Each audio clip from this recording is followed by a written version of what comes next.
everybody, give a warm welcome to Oliver Georgiou.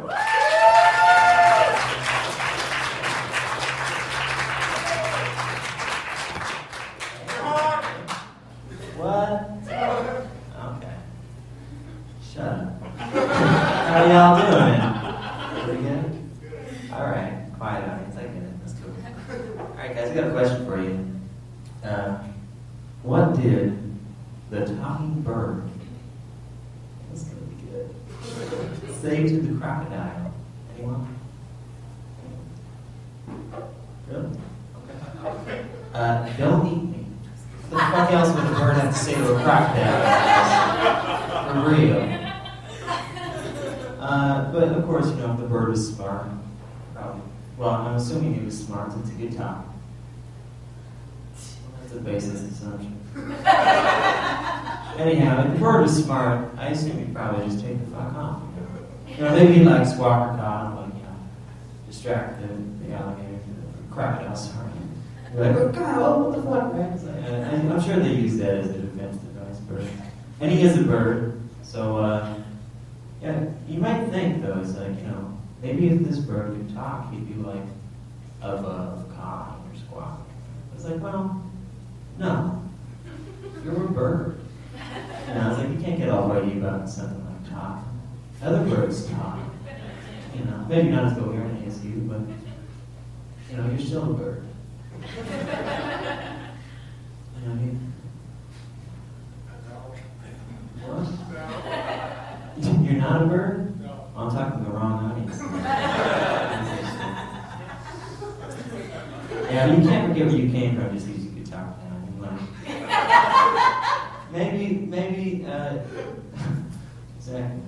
I mean, like, maybe you don't want to end up like all the other birds. And that's totally cool. Like, by all means, break them all. You know, spread your wings, so to speak. But, you're still a bird, you know. And maybe there's a stigma that's attached to birds that you would rather not be associated with.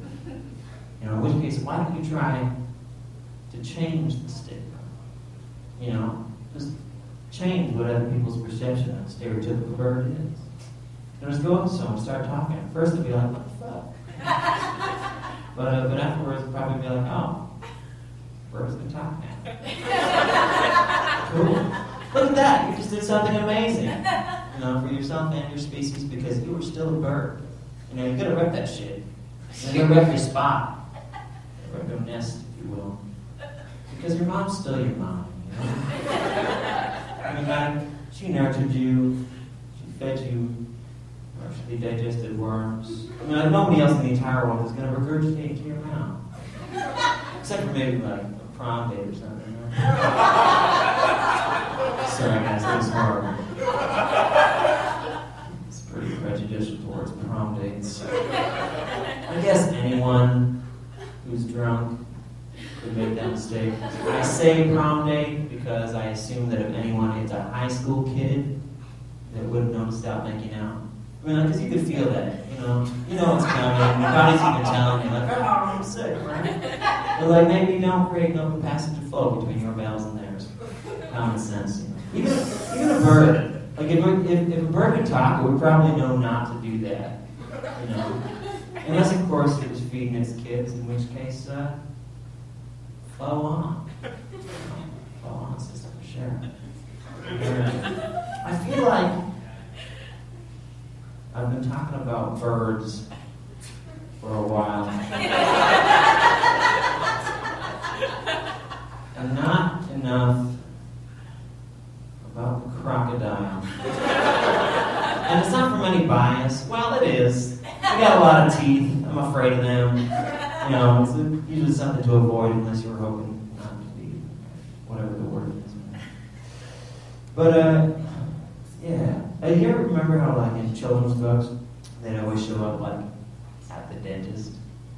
Which makes sense. I mean, like, the more teeth you have, I assume has a positive correlation with the frequency of your dental visits. But yeah, what was that book? Dr. DeSoto. Anyone ever read that? Yeah. There it is! Oh wow, it's like I was like one person in each show has read that.